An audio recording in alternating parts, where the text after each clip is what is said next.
Qui pourrait imaginer qu'il y a 40 ans, cet endroit n'était qu'un désert?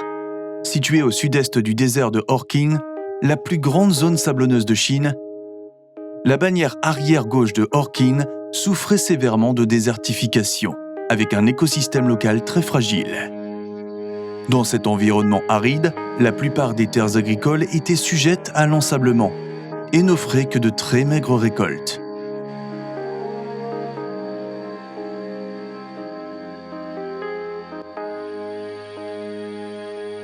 Face à la lourde pression écologique et à la nécessité d'assurer la subsistance de ses habitants, le gouvernement de la bannière arrière-gauche de Orkin a testé une approche combinant la restauration écologique et le développement économique pour éliminer la pauvreté.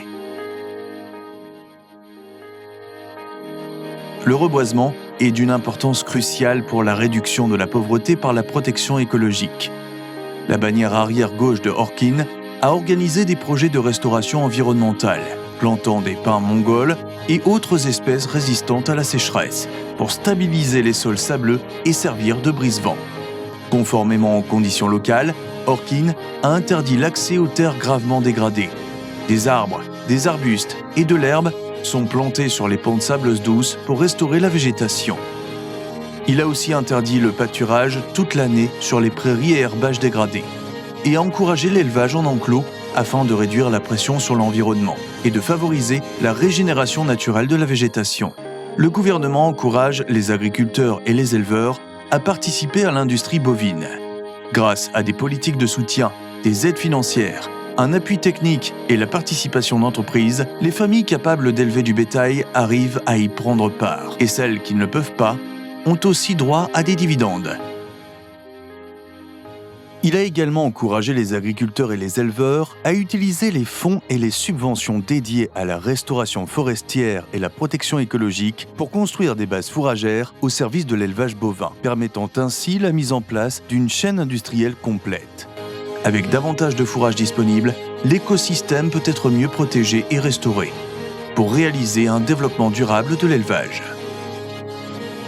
Cette industrie réunit la plantation, le séchage du fourrage et l'élevage destiné au pâturage contrôlé, ce qui équilibre la croissance de l'herbe et du bétail et associe agriculture et élevage afin de concilier développement économique local et protection écologique.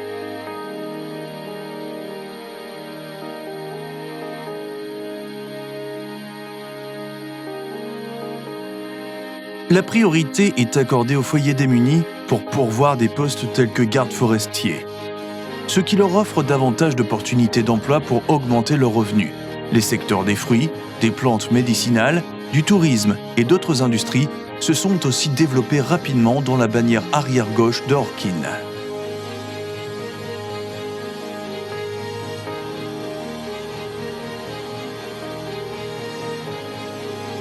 Les succès de l'approche environnementale de la réduction de la pauvreté dans la bannière arrière-gauche de Orkin ont attiré l'attention du monde entier.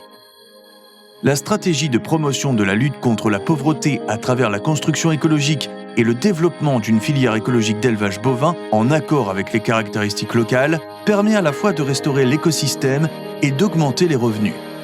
Elle offre ainsi une expérience précieuse aux régions du monde où la désertification aggrave la pauvreté.